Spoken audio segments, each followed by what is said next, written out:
chemical properties of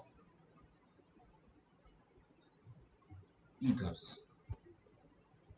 Next is the chemical properties of ether. And in this, first we are going to see the reactions of ethereal oxygen. And in this, first is the reaction of ether with air. Okay, that is formation of peroxide.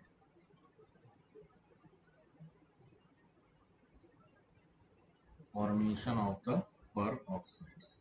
So on exposure to sunlight, ethers slowly reacts with the oxygen from air to form the hydroperoxides or peroxides which are explosive. Ethers in the presence of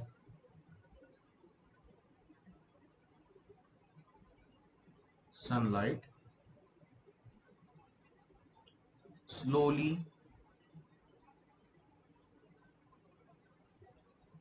reacts with oxygen of air to form hydroperoxides or peroxides which are explosive.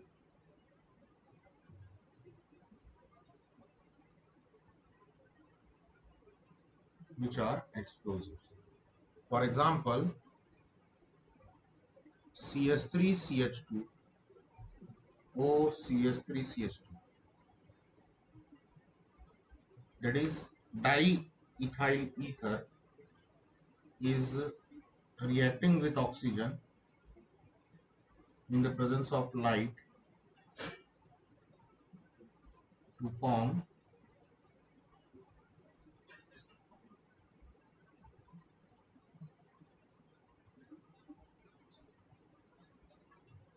ethoxyethyl hydroperoxide. Ethoxyethyl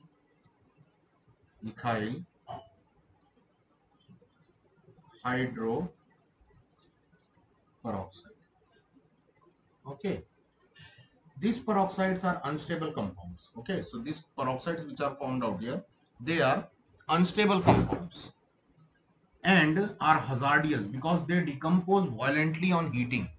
On heating, they will decompose violently, and therefore proper care should be taken while distilling the old samples of ethers. Serious accidents may occur during the distillation process if old samples of the ether is containing the peroxides. Okay, so next is the action of ether with concentrated acids. Reaction of ether with concentrated acids. Formation of oxonium salts. This process can be termed as formation of oxonium salts. Okay, so here in this particular reaction, ethers are reacting with acids, concentrated acid, that are cold to form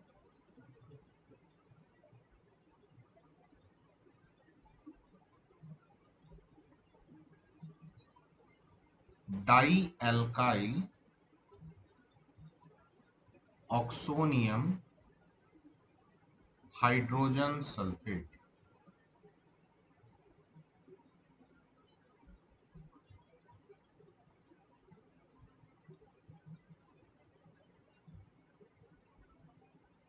If we are taking diethyl ether, which is reacting with concentrated H2SO4, in cold condition, then formation of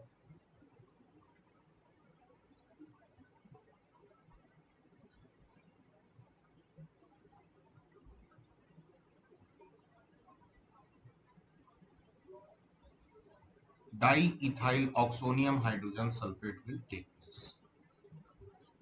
Similarly, if HCl is there, then formation of dioxonium chloride will take place. Okay, in the place of sulfate, chloride will be added out there. So this is the reaction of ether with the acids. This reaction can be distinguished between ether and alkanes. Okay, this can be used to distinguish between ether and alkane because alkanes do not react with the dilute acids. Generally, we will see that ethers are reacting with dilute acid, but the alkanes are not reacting with the dilute acids. Next is the reactions of ether with Lewis acids. Reaction of ether with Lewis acid. Being Lewis base, okay, as ether is acting as a Lewis base, ether form complexes with Lewis acids. Ether being a Lewis base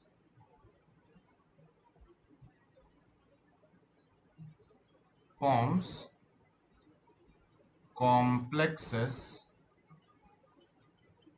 with Lewis acids such as BF3, AlCl3, FeCl3, etc. called etherates. Okay, they will be termed as etherates. Now, the examples here: CS3, CH2, O, CH2,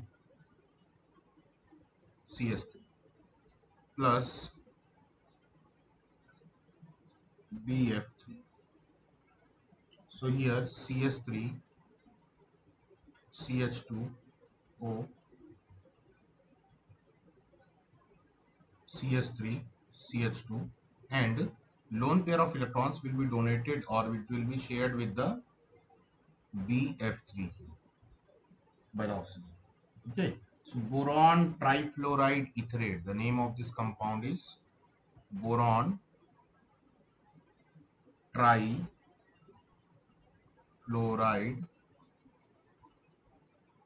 etherate. These boron trifluoride etherates are able to dissolve Grignard reagents. Okay, so they are able to similarly diethyl ether reacts with Grignard. Sorry, they will be the diethyl ether. Okay, that is 2 CH3 CH2O will be reacting with the Grignard reagent to form O CH3 CH2 CH2 CH3 twice O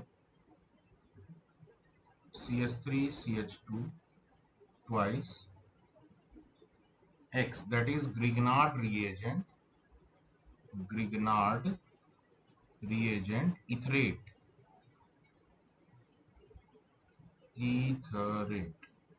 Okay, and hence in many of the places you have observed that when we are using the Grignard reagent, we are generally using dry ether there. So the reason to use dry ether is there is that generally the Grignard reagent are soluble in ethers. Okay, they are soluble in ethers, and that is why Grignard reagents are usually prepared in ethers only. However, they cannot be prepared in benzene because benzene has no lone pairs of electrons and they cannot form the complexes. Okay, they cannot form the complexes. The next type of reactions for the ether which we are going to observe here is the reaction involving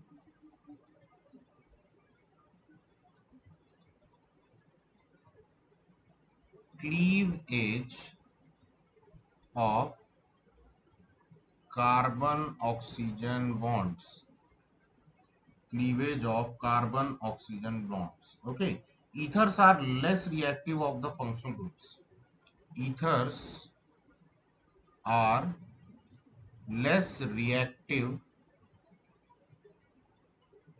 of the functional groups. Carbon oxygen bond, okay, carbon oxygen bond in ether is cleaved under very drastic conditions. Okay, here we will see that the carbon oxygen bonds in the ether, it will be broke out in very drastic conditions. So first example here we can take for the cleavage of the carbon oxygen bond of the ethers by of ether by, okay, cleavage of carbon oxygen bonds of ether by halogen acids. Halogen acids. Okay, so the carbon oxygen bond in ether can be cleaved by heating with hydroiodic acid. Okay, that is when we are heating the ether with hydroiodic acid or hydrochromic acid at 100 degrees Celsius or 373 Kelvin, alcohols and alkyl halides will be formed out. So the general reaction here, it can be written as ROR plus HX at 373 Kelvin. It will produce alcohol with alkyl halides, where HX is generally HI and HBr. Okay, so here we can take the example for the reaction.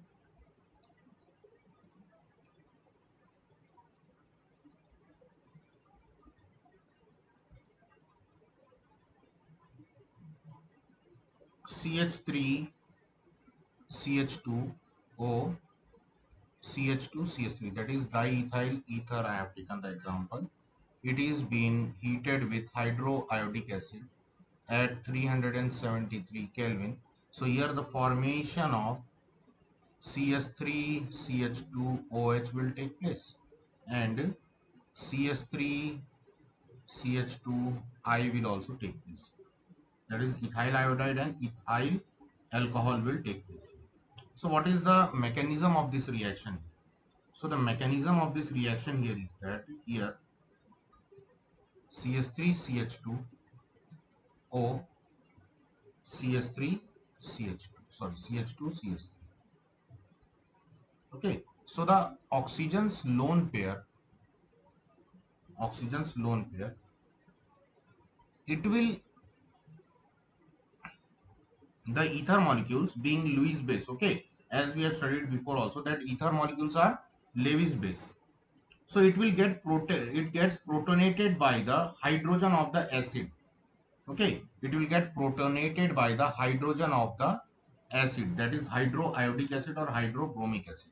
So after the protonation here,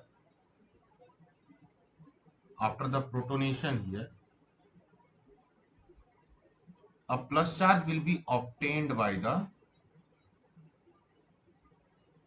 ether, and it will be termed as protonated ether. Okay, that is termed as oxonium ion. It is also termed as oxonium ion. Okay, so here the reaction takes place with HBr and HI because these reagents are sufficiently acidic. Now iodide ion is a good nucleophile. We know that iodide ion is a good nucleophile here.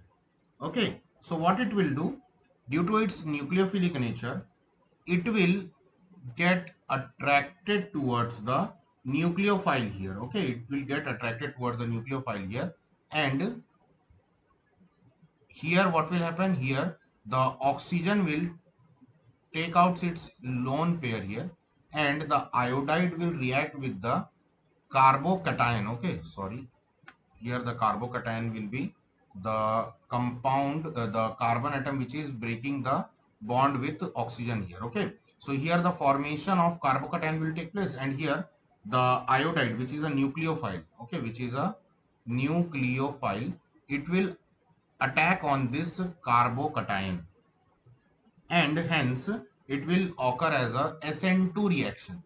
Okay, it will occur as a SN2 reaction, and formation of transition state will take place here, where CH3 CH2O with a positive charge, CH3 with I here. Okay, with I here is present. Now here in this transition state, we will observe that the bond between CH3I and CH3O, both are temporary bonds. Okay, and here due to this what will happen, due to the more positive charge here between due to the positive charge between the oxygen and the carbocation here, they will just separate with each other. Okay, they will just separate with each other, and formation of iodomethane. Okay, sorry, not iodomethane, C2H5. This is C2H5, that is iodoethane, and alcohol, that is ethanol, will take place. Okay, so this is the reaction mechanism. Okay, this is the reaction mechanism for the compound.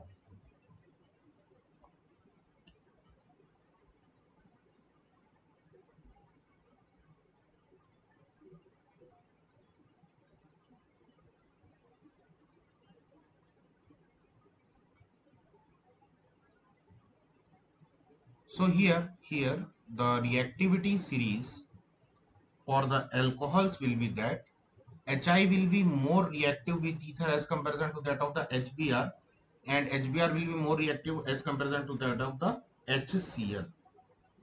Okay, next is the cleavage of unsymmetrical alkyl ether. Okay, in the case of unsymmetrical, this was for the symmetrical alkyl ether. Now we will see the cleavage of the unsymmetrical alkyl ether. So when unsymmetrical alkyl ethers are present, then the formation of alkyl halide. Okay, in this case, unsymmetrical ethers have two different alkyl groups. The alcohols and the alkyl halides formed depends on the nature of the alkyl groups. If primary and secondary alkyl groups are present, then the reaction occurs by SN2 mechanism. Okay, if the primary and the secondary the groups are present, then the reaction will take place by the SN2 mechanism. The halide ions attacks the smaller alkyl group because of less steric hindrance. Thus, in case of unsymmetric ethers, we will find that two alkyl groups. Okay, we will find two different alkyl groups, and the site of cleavage is such that the halide is formed from the alkyl group which is smaller in size. Okay, so here we can see that the alkyl group which is smaller in the ether, it is forming the alkyl halide, while the group which is larger, it is forming the alcohol. But in the case of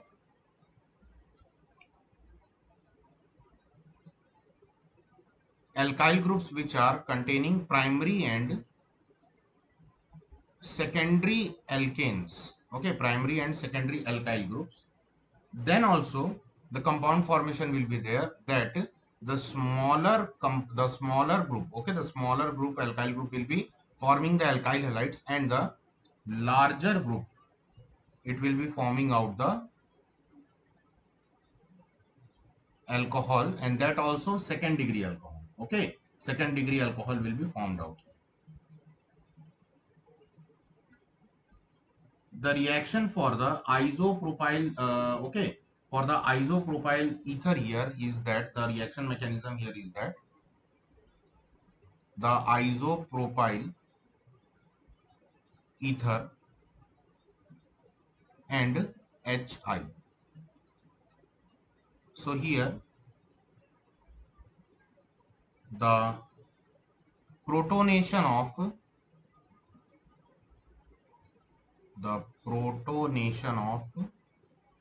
ether will take place, that is isopropyl methyl ether will take place, and due to this CH3CH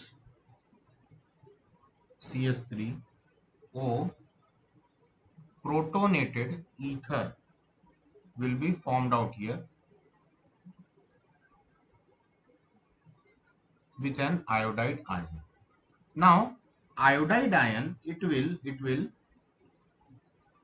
as a nucleophile, it will react with the smaller alkyl group which is having less steric hindrance. Okay, with the smaller alkyl group which is having less steric hindrance to form alkyl halide, and the next group it will be forming the alcohol, that is also secondary alcohol here. Okay, but in the case of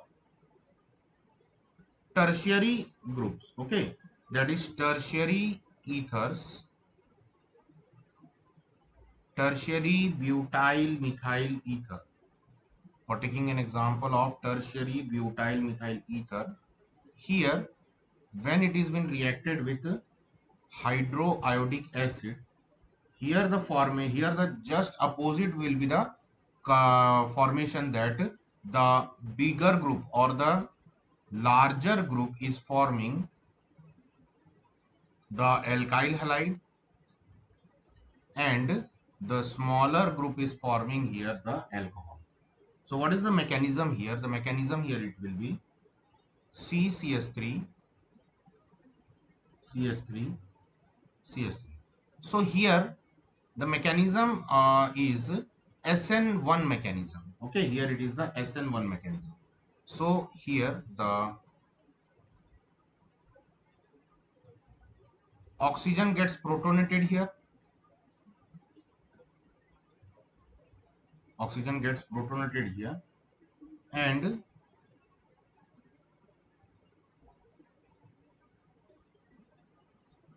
due to protonation,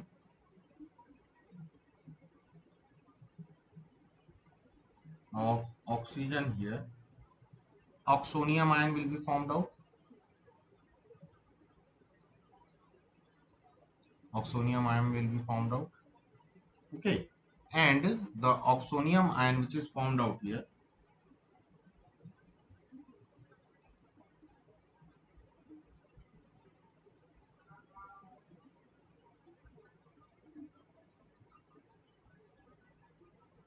what did happen here? Here the bond will be breaked out here by SN1 mechanism. Okay, and this will be a slow process. This will be a slow process, and formation of carbocation will take place in the tertiary alkyl group. Okay, so carbocation will form here in the tertiary butyl carbocation, which is more stable carbocation as comparison to that of the methyl alcohol group. Okay, so then the iodide, okay, the iodide which is present here after the formation of carbocation, tertiary butyl carbocation, the iodide which is present here, it will react with the carbocation and it will behave as a nucleophile here, and nucleophilic fast reaction will take place, and addition of that is addition of iodide will take place here, and formation of tertiary iodomethane will tertiary iodobutane will take place. Okay. Next is the cleavage of alkyl aryl, cleavage of alkyl aryl ether.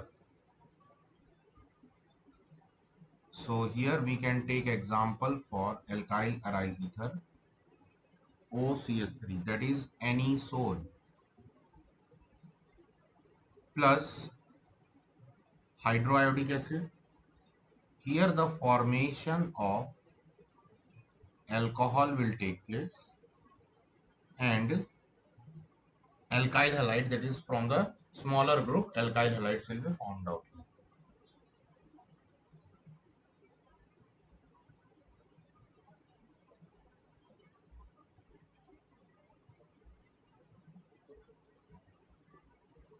Next is the cleavage by sulfuric acid. Cleavage by sulfuric acid. Okay, so cleavage of the ether by sulfuric acid can be carried out by the reaction, can be shown out by the reaction ROR, that is ether reacted with water in the presence of dilute H2SO4. Heat will take place here. Okay, heat will be here. So the formation of alcohol will take place. Okay, formation of alcohol will take place here. And if this reaction is carried out under pressure. Okay, carried out under pressure. So here CH3, CH2O, CH2, CH3, that is diethyl ether plus water in the presence of dilute H2SO4, and heating is done here. So the formation of CH3, CH2OH, that is ethanol, will be formed out. If H2SO4 is used, ether forms alcohol and ethyl hydrogen sulfate. Okay, if concentrated H2SO4 is used in the place of dilute sulfuric acid, if we are using concentrated H2SO4, okay, CH3, CH2O, CH2, CH3, and dilute concentrated acid is being used. Sorry, dilute in the place of dilute sulfuric acid, we are using concentrated sulfuric acid, and heat is being provided here. Then the formation of ethyl alcohol will take place, but with it, formation of ethyl hydrogen sulfate will also take place. In the case of secondary and tertiary ethers, alkene and alcohol will formed out. Okay, in the case of the secondary and primary ethers, formation of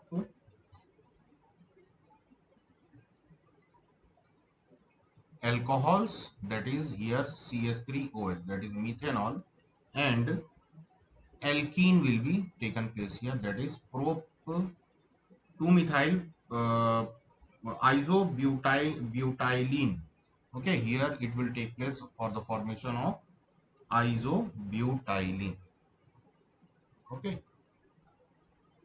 so these were some of the reactions for the cleavage of carbon oxygen bond for the ether. In the next class we will continue with the ring substitution aromatic ethers and the reaction of alkyl groups of the ethers. Okay, so for today I am closing the class here only. We will meet up in the next class. Thank you.